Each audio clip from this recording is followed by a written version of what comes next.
जय हो प्रभु नारायण की जय हो, मंगलमय भगवान की जय हो। जय जय सुख सागर ग्रंथ की जय हो। जय जय मंगलाचरण की जय हो। अष्ट सिद्धि नवनिधि की जय हो।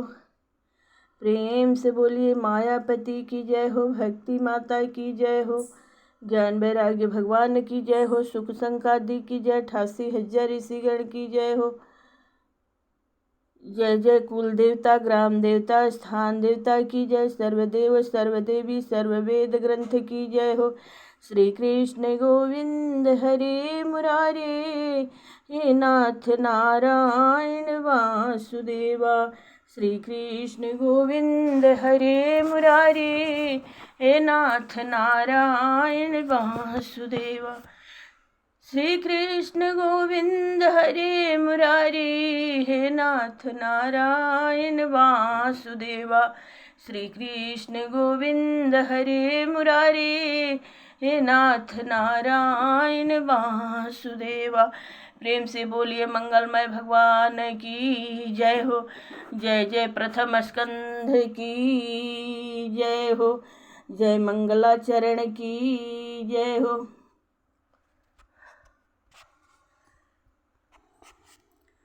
अब मैं आप लोगों को सुख सागर का प्रथम स्कंध सुनाने जा रही हूँ, मंगलाचरण। प्रेम से बोलिए भागवत भगवान की जय हो। ध्यानपूर्वक सुनिएगा। जो भगवान इस संसार की उत्पत्ति स्थिति और प्रलय करते हैं, उनकी सत्ता से ही इस संसार की सत्ता है तथा इस संसार के नाश होने पर भी जिसका अस्तित्व सदा रहता है, जो सर्वज्ञ है, अति ज्ञानवान तथा प्रकृति से अलग रहते हैं, जो स्वयं प्रकाश है, जो भगवान सृष्टि के आरंभ में अपने संकल्प मात्र से ही ब्रह्मा की उत्पत्ति करके वेदों का ज्ञान प्रसारित करते हैं, जिनके विषय में बड़े बड़े तपस्वी ऋषि मुनि भी भली प्रकार नहीं जान पाते हैं, जिनके सत्य रूप में यह सत्व रज तम तीनों सृष्टि सत्ता रूप से तो सत्य भासती है, किंतु भिन्न भिन्न नामों के रूपों से असत्य सी प्रतीत होती हैं। जिस प्रकार महान तेजस्वी सूर्य की किरणों से मृग तृष्णा तथा सट विकारों से जल में थल की ओर और थल में जल की भ्रांति होती है, जो भगवान अपने अप्रमेय ज्ञान के द्वारा संसारिक माया कपट छल से दूर रहते हैं, उन सच्चिदानंद घन परमात्मा को नमस्कार करके उनका ध्यान करते हैं। ग्रंथ की महिमा। यह सुख सागर जो सुख का समुद्र है, यह सुख सागर जो सुख का समुद्र है,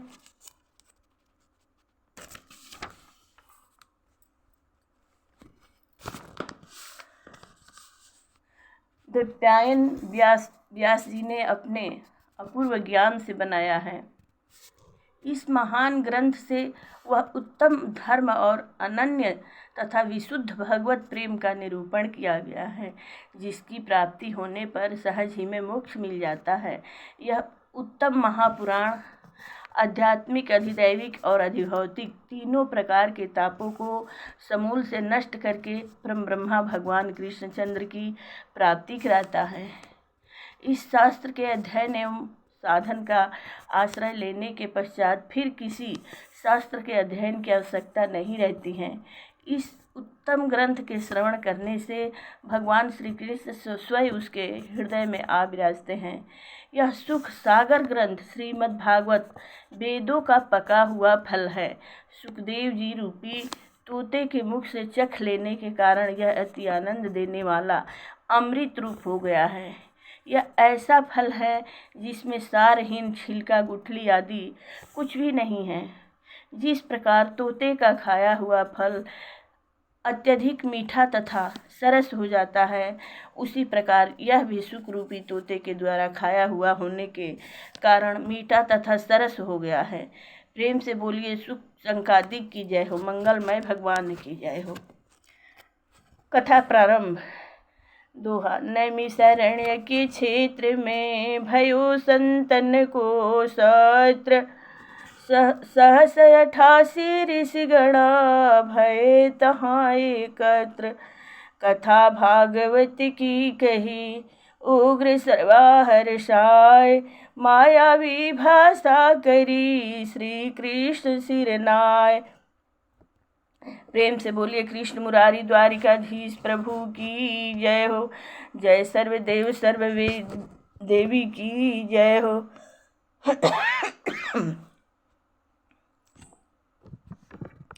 एक समय नैमिषारण्य पवित्र क्षेत्र में शौनक आदि ऋषियों ने भगवान की प्राप्ति हेतु सहस्त्रों वर्ष में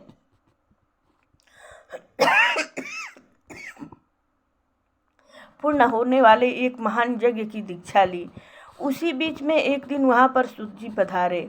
जब यह ऋषि मुनि अपने नित्य कर्मों से निवृत्त हो गए, तब शौनक जी ने बड़े आदर के साथ सूत जी से कहा कि हे सूत जी, आप अनेकों इतिहास पुराण तथा धर्म शास्त्रों के ज्ञाता हैं और भगवान वेद व्यास के प्रिय शिष्य हैं। गुरु अपने प्रिय शिष्य को गुहातम से गुहातम भेद भी बता देता है, अतः आप भी वेद व्यास जी के बताए हुए किसी ऐसे उपदेश का वर्णन कीजिए जिससे कलिकाल के जीवों का कल्याण हो और इन मंद बुद्धि तथा अल्पवायु प्राणियों का उद्धार भी हो सके। अनेक शास्त्र है, पुराण है, किंतु समय थोड़ा है।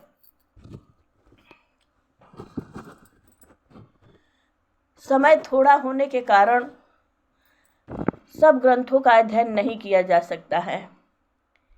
वे इतने बृहद हैं कि इस छोटी सी आयु में सुने भी नहीं जा सकते हैं। इसलिए आप परोपकार हेतु अपनी बुद्धि से उन संपूर्ण शास्त्रों का सार निकालकर सूक्ष्म रूप में हमको कल्याणकारी कथा सुनाइए। हमें यह कथा सुनने की अति लालसा है, जिसमें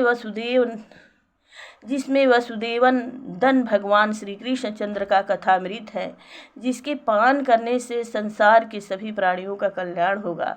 सूत जी बोले, हे शौनक जी, आपने अति मंगलमयी बात कही है। मैं आपको वह कथा सुनाऊंगा जिसमें भगवान कृष्णचंद्र की मंगलमयी लीलाओं का वर्णन है। भगवान कृष्ण ने अपनी योग माया से अवतार धारण करके बलराम जी के साथ अनेकों अद्भुत लीलाएं की हैं। भगवान कृष्ण सदा अपने को छिपाए रहते हैं, किंतु वे भक्तों के सन्मुख हो अपनी लीलाएं प्रकट करते हैं। इस समय घोर कलयुग आ गया है। केवल भगवान की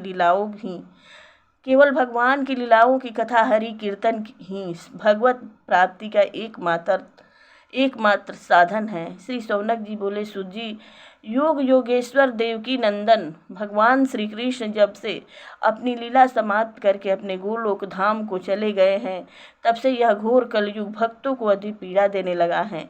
इसलिए आप हमें वही कथा सुनाइए जिसके श्रवण से यह कलयुग वैष्णव भक्तों को कष्ट न दे सके।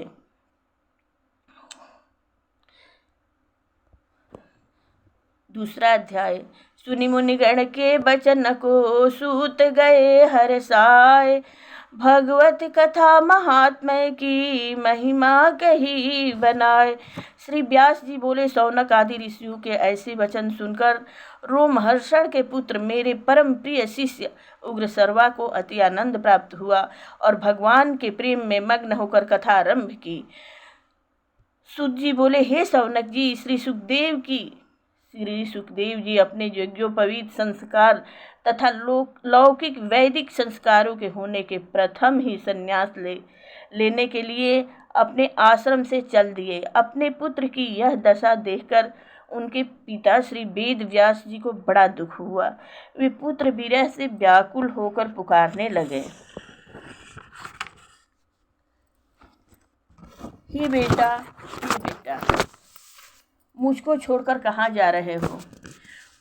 उस समय श्री सुखदेव जी ने कोई उत्तर नहीं दिया, किंतु उनके प्रत्युत्तर ने वृक्षों ने उत्तर दिया। जिन सुखदेव जी ने अपने को संपूर्ण जड़ चेतन प्राणियों में लीन कर लिया है, वे सर्वात्मा व्यास नंदन सुखदेव जी को मैं प्रणाम करता हूँ। यह श्रीमद् भागवत की कथा जिसे मैं आप लोगों को सुनाता हूँ, यह अति गुहातम कथा है। यह संपूर्ण वेदों का सार है तथा भगवान की प्राप्ति का एकमात्र साधन है। अज्ञान रूपी अंधकार को दूर करने की दीपक हैं। श्री सुखदेव जी संपूर्ण ऋषियों के गुरु हैं। मैं उन्हें प्रणाम करता हूँ तथा इस ग्रंथ के रचयिता श्री व्यास जी को प्रणाम करके श्रीमद् भागवत की कथा सुनाता हूँ। हे शौनक जी, यह कथा विश्व कल्याण के लिए अति सुगम मार्ग है। इसमें भगवान श्री कृष्ण की भक्ति का धारावाहिक प्रवाह है। भगवान कृष्ण की भक्ति होने से ज्ञान और वैराग्य स्वतः आते हैं। मनुष्य संसारिक माया जाल में से मुक्त होकर मोक्ष को प्राप्त हो जाता है। मनुष्य जीवन का यह तात्पर्य नहीं है कि यह दिन रात कमाएं, खाएं, सो जाएं और विषय वासनाओं में लिप्त रहकर अंत समय में संसार से चल जावें।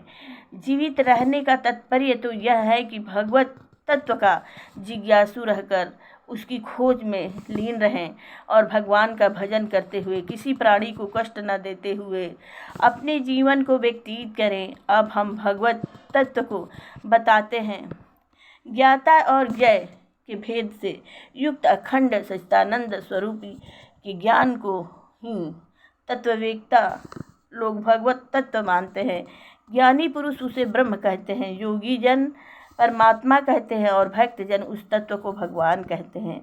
ज्ञान वैराग्य सहित भक्ति कथा श्रवण से उत्पन्न होती है।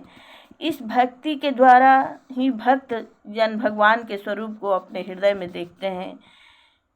शौनक आदि मुनियों, मनुष्य को अपने अपने वर्णों और आश्रमों के अनुसार चलकर धर्म का उपार्जन करना चाहिए। इसी से भगवान प्रसन्न होते हैं। मनुष्य संत सत्संग तथा उत्तम कथाओं को श्रवण के लिए उत्तम तीर्थों तथा जलाशयों में महात्मा पुरुषों की सेवा करें और भगवान की कथा श्रवण करें। ऐसे मनुष्यों के पाप सहज में नष्ट हो जाते हैं और पाप जनित इच्छाएं स्वतः नष्ट हो जाती हैं। रजोगुण और तमोगुण से उत्पन्न काम, लोभ आदि नष्ट होकर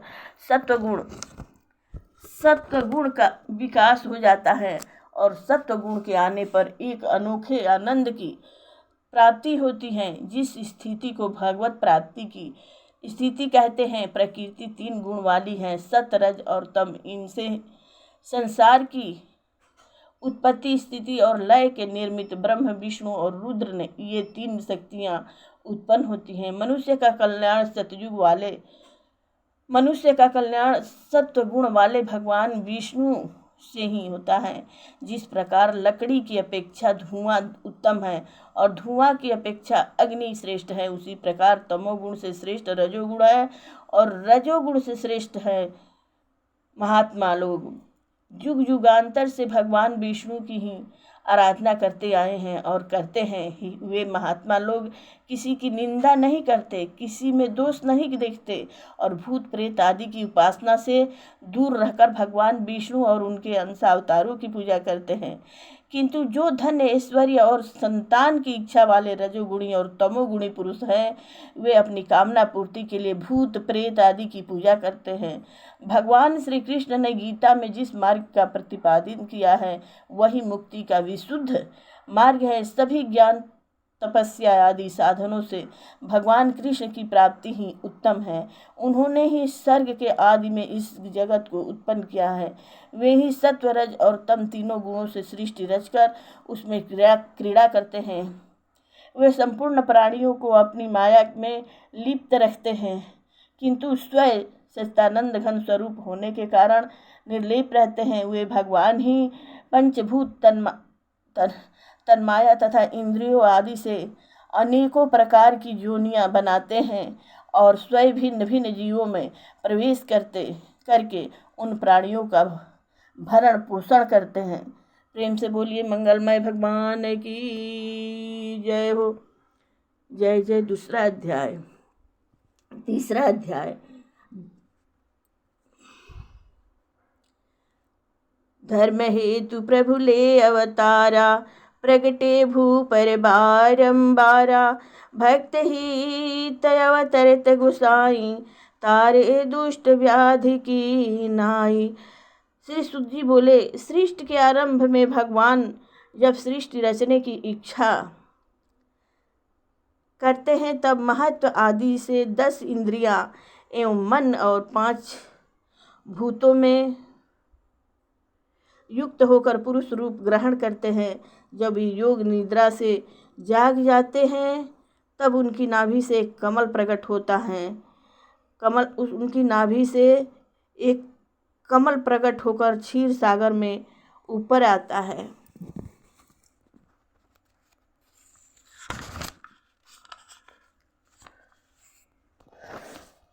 उसी कमल से प्रजापति ब्रह्मा की उत्पत्ति होती है। क्षीरसाई भगवान नारायण के विराट रूप में समस्त लोक ब्रह्मांड आदि व्याप्त रहते हैं। योगी जन उसी विराट रूप को अपनी दिव्य दृष्टि से देखते हैं।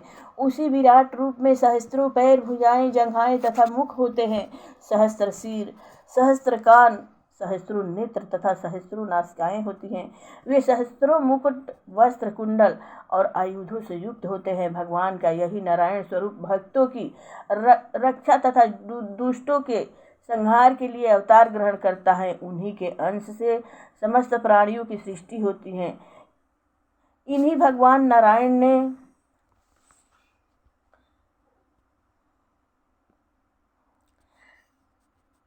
कुमार सर्ग में सनक, सनंदन, सनातन तथा सनंत कुमार ब्रह्म ऋषियों का अवतार लिया।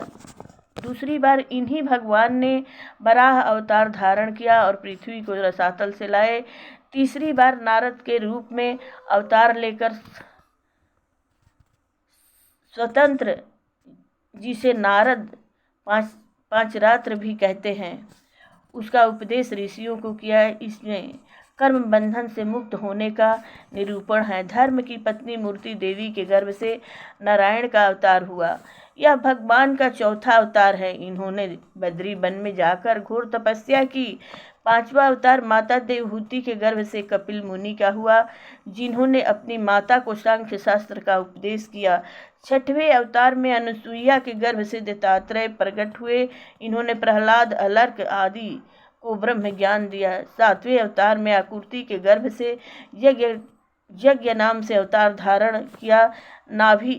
नाभि राजा की पत्नी मेरु देवी के गर्भ से ऋषभदेव के नाम से भगवान का 8वां अवतार हुआ। उन्होंने परमहंसी का उत्तम मार्ग निरूपण किया। 9वीं बार राजा पृथु के रूप में भगवान के अवतार लिया, जिन्होंने गौ रूपिणी पृथ्वी से अनेक औषधियों, रत्नों तथा अन्नों का दोहन किया। 10वां अवतार मत्स्य भगवान ने लिया, जब चाक्षुष मनवंतर में यह संपूर्ण पृथ्वी जल में मग्न हो गई थी।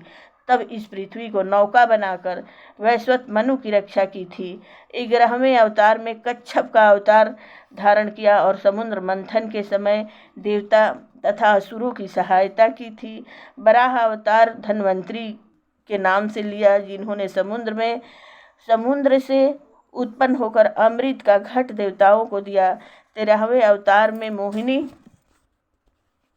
रूप धारण करके देवताओं को अमृत पिलाया। 14वें नरसिंह अवतार धारण किया, जिसमें दुष्ट हिरण्यकश्यप दैत्य को मारकर प्रहलाद की रक्षा की थी।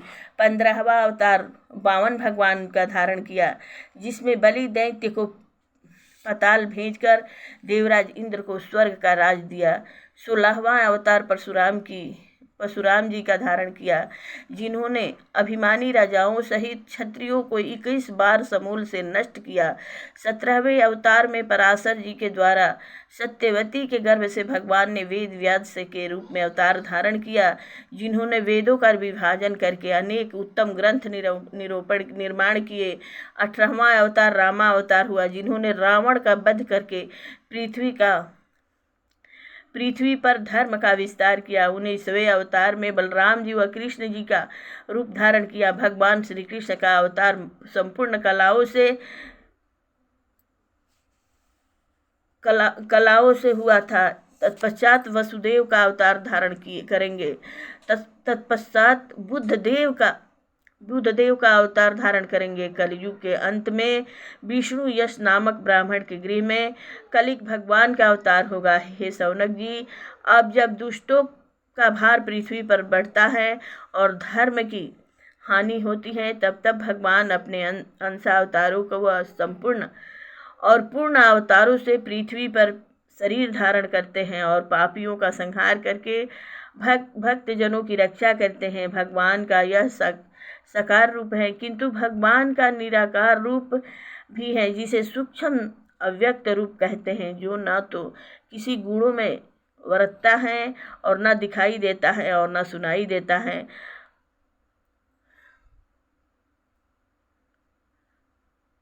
आरोप होने के यह जीवात्मा है। यही जीवात्मा बार बार जन्मता और मरता है। यह जीवात्मा सूक्ष्म होते हुए भी अज्ञान के कारण स्थूल शरीर धारण करता है। जब इस जीवात्मा को ज्ञान उत्पन्न होता है तब यह स्थूल शरीर के आरोप को त्याग कर मुक्त हो जाता है। जब यह अपने सच्चिदानंद घन स्वरूप को जान लेता है तब उसी को परमात्मा में विलीन हो जाता है। भगवान सृष्टि की रचना पालन और संहार लीला मात्र से ही करते हैं, किंतु इसमें मोहित नहीं होते हैं। संपूर्ण प्राणियों में गुप्त रूप से वास करते हुए उनके संपूर्ण कार्यों को देखते हैं। कर्म करते हुए भी उनमें आसक्त नहीं होते। जिस प्रकार नट दर्शकों को अपना खेल दिखाता है और उसे समेट देता है, बहुत से अज्ञान व्यक्ति उसके हस्त कौशल को नहीं पहचानते।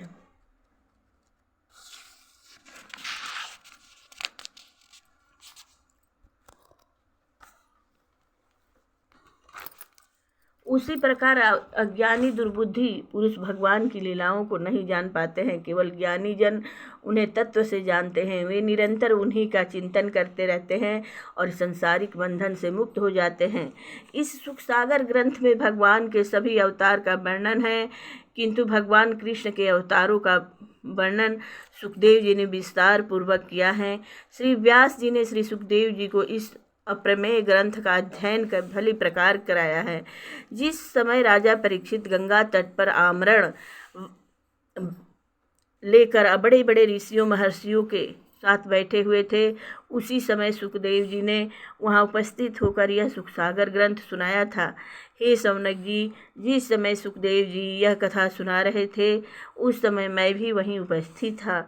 उसी स्थान पर मैंने इस ग्रंथ का अध्ययन किया था। जैसी मेरी बुद्धि है उसी के अनुसार मैं संपूर्ण ऋषियों के सूक्ष्म इस कथा का वर्णन करता हूँ।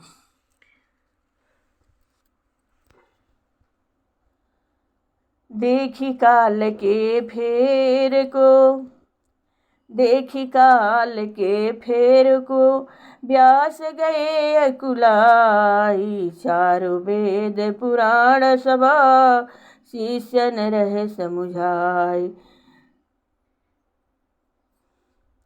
महर्षि वेद व्यास जी का संतोष प्रकट करना। नारद जी बोले, उस नैमिषारण्य क्षेत्र में शौनक आदि ऋषियों ने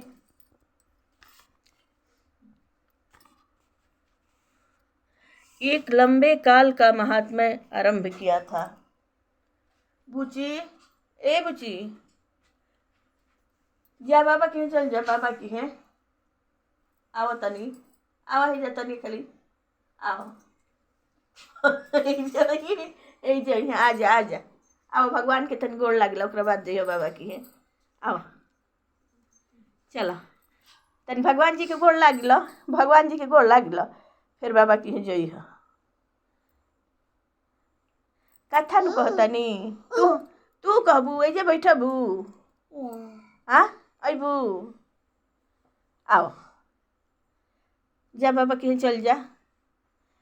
है तर ले लीजिए बुची के, जा बाबा बुलावता रहे, जा तो जा, चल जा। मैं कहे रहबू, आओ।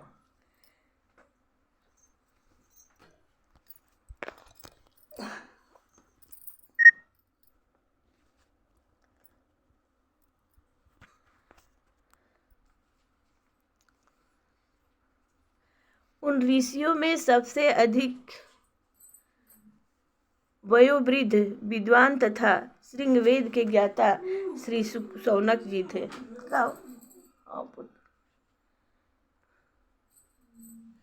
वे ही सबके अग्र गण्य थे। सूत जी की भगवत भक्ति संबंधी बातें सुनकर उनकी बड़ी प्रशंसा की और बोले, हे सूत जी, आप बड़े भाग्यशाली और अनेक इतिहास पुराणों के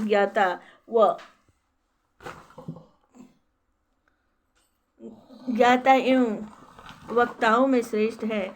अब आप हम सब पर कृपा तंदे तो हो बुची के ले लेता एक जाता उत्पाद कर दी है और यावे लगली बड़ा खुश बड़ी छोरा लेके जाइए। जा जा चल जा मम्मी के जा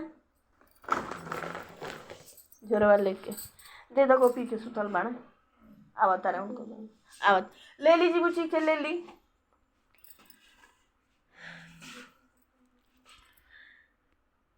आप बड़े भाग्यशाली और अनेक इतिहास व पुराणों के ज्ञाता एवं वक्ताओं में श्रेष्ठ हैं। अब आप हम सब पर कृपा करके सुखदेव जी द्वारा कही गई कथा सुनाइए। यह भी समझाइए कि वह कथा किस युग में और कौन से स्थान में किस कारण से कही गई थी। श्री वेद व्यास जी ने किसकी प्रार्थना पर परमहंस संहिता बनाई थी। सुखदेव जी बड़े योगी समदर्शी और संसार के माया जाल से दूर रहने वाले हैं, तो सदा मुंड पागल से बनकर पीछे रहते हैं। उनका तेज यश और योग विष्टा अपने पिता वेद व्यास जी से भी अधिक है। और एक समय जब सुखदेव जी संन्यास के हेतु घर से निकल पड़े थे, उस समय व्यास जी बेटा बेटा कहकर उनका पीछा कर रहे थे। उस समय एक जलाशय में कुछ स्त्रियां नग्न स्नान कर रही थी। नंगे सुखदेव जी को देखकर तो वो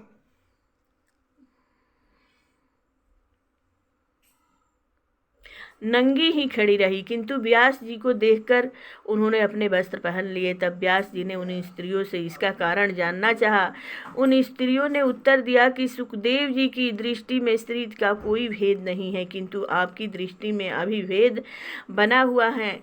हे सूत जी, ऐसे परम ज्ञानी सुखदेव जी जो गूंगे पागलों और मूर्खों की तरह जंगलों में विचरते रहते हैं, उनको हस्तिनापुर के राजा परीक्षित ने किस प्रकार पहचाना और उनसे क्या बातचीत हुई। जो श्री सुखदेव जी गौ दोहन तक ही गृहस्थ के दरवाजे पर ठहरते हैं और उस गृह को तीर्थ रूप बना देते हैं, वे किस प्रकार राजा परीक्षित के यहाँ 7 दिन तक ठहरे। राजा परीक्षित भगवान के बड़े भक्त थे। उनके जन्म कर्म का वर्णन हमें सुनाइए। उन्होंने किस कारण से इतनी छोटी अवस्था में संपूर्ण राज लक्ष्मी को त्याग कर गंगा तट पर मृत्यु पर्यंत अनशन व्रत लिया था। सूत जी बोले, हे शौनक जी, इस द्वापर युग में पराशर महर्षि के अमोघ वीर्य से सत्यवती के गर्भ से महर्षि व्यास जी का जन्म हुआ। एक समय श्री व्यास जी सरस्वती नदी में स्नान आदि नित्य कर्म करके एकांत स्थान में विराजमान थे, त्रिकालज्ञ थे।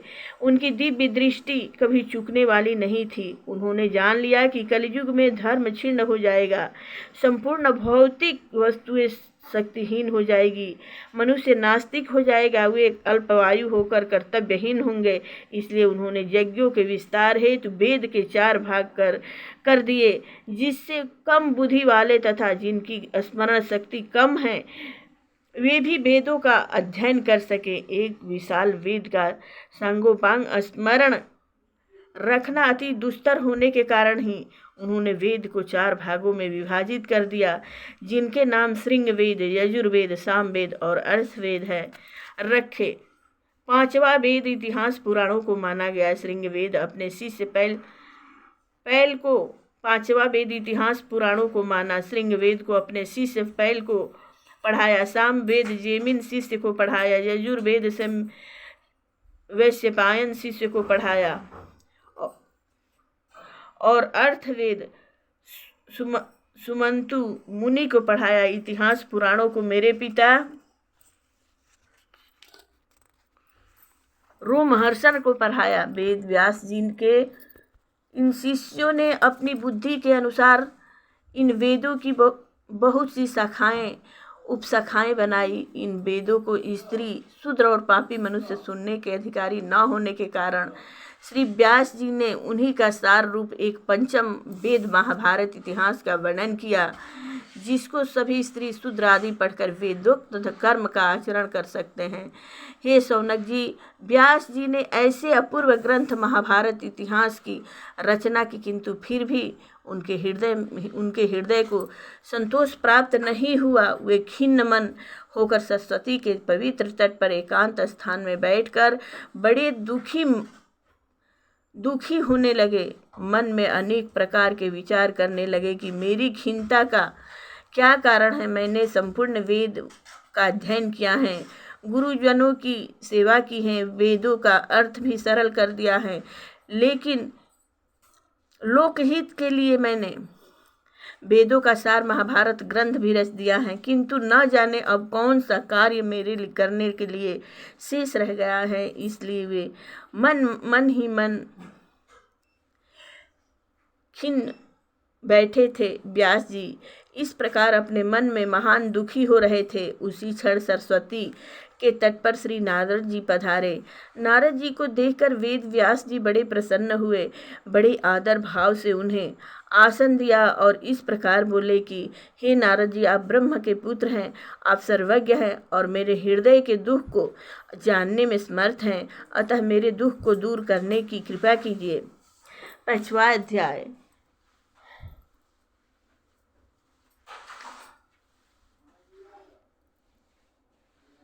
जिहि करनी नारद मुनि भय संत अब आए, अपने पूर्व जन्म की कथा कही समुझाई। सुलजी बोले, व्यास जी की इस प्रकार दुख भरी बातें सुनकर नारद जी मुस्कुरा कर बोले, हे व्यास जी, आप बड़े जिज्ञासु और वेदों को ज्ञाता हैं। आपने पंचम वेद महाभारत का निर्माण बड़ा ही अलौकिक किया है। वेदांत सूत्रों को आपने रचा है, उनका भली प्रकार अध्ययन किया है, किंतु फिर भी आप अति खिन्न हैं। इसलिए कारण यह है कि आपने यह सब कुछ करते हुए भी भगवान के पवित्र यश का वर्णन बहुत ही कम किया है। वह ज्ञान जिससे भगवान की प्रशंसा न हो, उनके यश का वर्णन न हो, भक्त जनों का भला न हो, अधूरा ही है। आपने भगवान श्री कृष्ण जी के महिमा का वर्णन भली प्रकार से नहीं किया है। संसार में वही वाणी पवित्र है, संसार में वही वाणी पवित्र है जिसे भगवान कृष्ण के यश गायन होता है। सत्पुरुषों के लिए भगवान के कीर्तन का श्रवण और गायन पाप को नाश करने वाला है। भगवत भक्ति से रहित मनुष्य का जीवन इस जगत में व्यर्था है। हे व्यास जी, आप परम ज्ञानी, कीर्तिमान और अमोघ दृष्टि वाले हैं, अतः अब आप भविष्य में जगत के प्राणियों के उद्धार हेतु एक ऐसे सद्ग्रंथ का निर्माण कीजिए जिसमें भगवान की लीलाओं का वर्णन हो। संसारिक लोग विषय वासनाओं में वैसे ही लिप्त हैं। फिर आपने पशु हिंसा युक्त काम कर्म का उपदेश उन्हें दिया है, जिसके कारण मूर्ख लोग आपके उपदेश को धर्म मानकर अधर्म करते हैं और दूसरों के उपदेश पर ध्यान नहीं देते। अतः आप लोकहित के लिए सर्वसाधारण के निर्मित भगवत लीलाओं का वर्णन कीजिए। जो भगवत भक्त भगवान का भजन करते हैं वे थोड़े ही काल में कल्याण को प्राप्त हो जाते हैं। संसारिक भोग तो मनुष्य को कर्म अनुसार प्राप्त हो ही जाते हैं, किंतु भगवत भक्ति भगवान के चरणों में अपने को अर्पण किए बिना कदापि नहीं मिलती। भगवत भक्ति प्राप्त होने पर मनुष्य जीवन मरण से मुक्त होकर फिर इस संसारिक कलेशों को नहीं भोगता है। जिसे एक बार भगवत भक्ति का रस मिल जाता है वह फिर उसे नहीं छोड़ता है। हे वेद व्यास जी, आप भगवान के अवतार हैं, आपके हृदय में संपूर्ण वेद तथा ज्ञान विराजमान है। फिर भी मैं आपको स्मरण दिलाता हूँ कि मनुष्य का ज्ञान, वेद अध्ययन, तपस्या, स्वाध्याय, दान तथा यज्ञों के अनुष्ठान आदि का तात्पर्य केवल यही है कि भगवान की लीलाओं का वर्णन करें तथा उनमें प्रेम करें। वे ही भगवान का इस जगत की स्थिति, उत्पत्ति तथा लय करते हैं और संपूर्ण प्राणियों के में विराजमान हैं। हे व्यास जी, मैं आपको अपने पूर्व जन्म की कथा सुनाता हूँ। मैं पूर्व जन्म में एक दासी का पुत्र था। मेरी माता ने मुझे महात्माओं की सेवा के लिए निर्मित दे दिया था। एक समय कुछ योगी जन वर्षा ऋतु में चतुर्मास कर रहे थे। मैं उनकी सेवा करने लगा। मैं नित्य उनके मुखारविंद से भगवान की लीलाओं का श्रवण करता था, उनकी हृदय से सेवा करता था, उनकी जूठन का बचा हुआ अन्न उनकी आज्ञा से खाता था। उससे मेरे सभी पूर्व जन्म के पाप नष्ट हो गए। उनकी सेवा से मेरा हृदय शुद्ध हो गया, उसमें भगवत लीला विराजमान हो गई। भक्ति देवी ने आकर हृदय में प्रकाश करके मेरे अज्ञान अंधकार को दूर कर दिया। भगवान में मेरी प्रीति हो गई, मेरी बुद्धि स्थिर हो गई। इस क्षणभंगुर संसार में मेरा मन फिर गया, इस जगत को असत्य तथा कल्पित समझने लगा। वे महात्मा लोग जिस प्रकार पूजा पाठ कीर्तन गायन करते हैं, मैं बड़े ध्यान से देखता था तथा वैसा ही आचरण करता था। इस प्रकार उन महात्माओं के साथ मुझे रहते हुए 2 ऋतु बीत गए। इतने दिनों में मेरे रजोगुण तमोगुण सब नष्ट हो गए, शुद्ध भगवत भक्ति उदय हृदय में हो गया। तब उन महात्माओं ने मुझे अपना आज्ञाकारी सेवक तथा भगवत भक्त समझकर भगवान के गुप्त रहस्य का उपदेश किया। उन्होंने मुझे वह ज्ञान समझाया जिसका निरूपण भगवान श्री कृष्ण ने गीता में किया है। उसी ज्ञान से मैं भगवान कृष्ण की माया तथा उनके स्वरूप को जान सका। उसी से परम पद की प्राप्ति होती है। हे वेद व्यास जी, अपने संपूर्ण कर्मों को भगवान के अर्पण कर देना ही दैहिक तथा भौतिक तापों को नष्ट कर देना है। हे व्यास जी, जिस पदार्थ के सेवन से रोग उत्पन्न होता है, उसी पदार्थ को यदि विधिवत सेवन किया जाए तो उत्तम स्वास्थ्य देता है तथा रोग को दूर करता है। ऐसे ही मनुष्य कर्म तो निरंतर करता है, किंतु उनमें अपना अहम भाव कर्तापन त्याग कर भगवान के अर्पण करता रहे तो कर्मपन नष्ट हो जाता है। कर्म के बुरे भले का फल उसे प्राप्त नहीं होता है, उसे उत्तम ज्ञान की प्राप्ति होती है। जो मनुष्य भगवान के स्वरूप का ध्यान करते हैं, उन्हें नमस्कार करते हैं, प्रद्युम्न, अनिरुद्ध तथा संकर्षण सहित भगवान के चारों रूपों का ध्यान करके नमस्कार करते हैं, वे ही परम ज्ञानी तथा मुक्ति का फल प्राप्त करते हैं। हे व्यास जी, मेरी परम भगवत भक्ति को देखकर भगवान कृष्णचंद्र ने मुझे आत्मज्ञान, ऐश्वर्य तथा अपनी प्रेम भक्ति प्रदान की। हे व्यास जी, आपका ज्ञान अमोघ है। आप भी भगवान की प्रेममयी लीलाओं तथा उनके पवित्र यश का वर्णन करके अपने हृदय में दुख को मिटाइए। अपने हृदय से दुख को मिटाइए। भगवान के चरित्र वर्णन से आप ही के हृदय का दुख दूर न होगा, किंतु सारे जगत के प्राणियों का दुख दूर होकर उन्हें शांति मिलेगी। यही उत्तम उपाय है।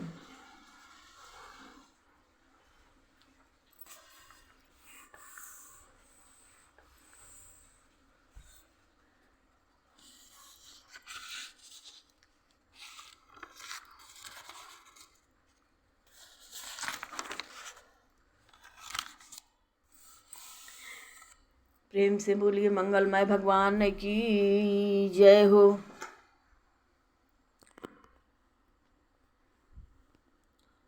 अब मैं आप लोगों को नारद जी के पूर्व जन्म का शेष वृत्तांत कल सुनाऊंगी।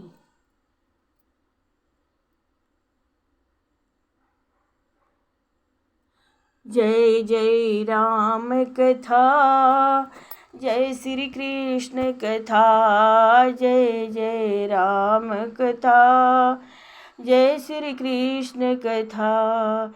जिसे श्रवण कर मिट जाता है, जिसे श्रवण कर मिट जाता है जन्म जन्म का व्यथा। हो जय जय राम कथा, जय श्री कृष्ण कथा, जय जय राम कथा, जय श्री कृष्ण कथा, जय जय राम कथा, जय श्री कृष्ण कथा, जय जय भक्ति कथा, जय प्रेमानंद कथा, जय जय राम कथा, जय श्री कृष्ण कथा।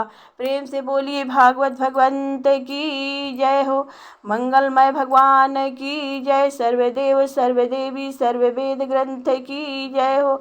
बक्सर धाम की जय हो। कुल देवता ग्राम देवता स्थान देवता की जय हो।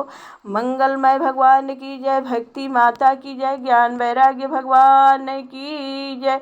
आरती बाल कृष्ण की कीजिए, अपनो जन्म सफल कर लीजिए। आरती बाल कृष्ण की कीजिए, अपनो जन्म सफल कर लीजिए। श्री जसोदा के पैर में दुलारे, बाबा के अखियन के तारे, गोपिन के प्राणों से प्यारे, इन पर प्राण न्यौछावर कीजिए। आरती बाल कृष्ण की कीजिए, अपनो जन्म सफल कर लीजिए। आरती बलदाऊ के छोटे भैया, कनुआ कही कही बोलत मैया, परम मुदित मन लेत बलैया, यह छवि नैनन में भर लीजिए। आरती बाल कृष्ण की कीजिए, अपनो जन्म सफल कर लीजिए। आरती बाल कृष्ण की कीजिए, अपनो जन्म सफल। तो तरी बोलन मधुर सुहावे, सखन माध्य खिलत सुख पावे। सोई सुकृति जो इनको ध्यावे, इन पर सर्वस अर्पण कीजिए। आरती बाल कृष्ण की कीजिए, अपनो जन्म सफल कर लीजिए। श्री राधा वर कुंवर कन्हैया, ब्रिज जन को नवनीत खवैया, देखत ही मन लेत चुरैया, यह छवि नैनन में भर लीजिए। इन पर सर्वस अर्पण कीजिए, इन पर प्राण न्यौछावर कीजिए। इनको नैनन में भर लीजिए, इनको अपनों कर अब लीजिए। इन पर सर्वस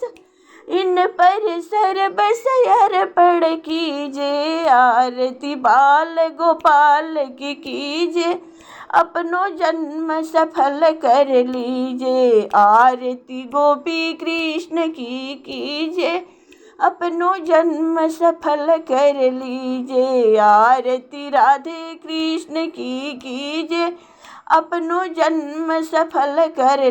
प्रेम से बोलिए मंगलमय सुख सागर ग्रंथ की जय हो। जय जय सुख संकादि की जय। 88 सहस्त्र ऋषिगण की जय हो। मंगलमय की जय हो। कथा विसर्जन होता है, सुनहु सकल सब देव, जो जन जहाँ से आए हैं तह तरह करहु निवास। प्रेम से बोलिए मंगलमय भगवान की जय। कृष्ण मुरारी की जय हो। जय जय तुलसी ठाकुर की जय हो। तुलसी नारायण की जय हो। जय जय भक्त वत्सल प्रभु की।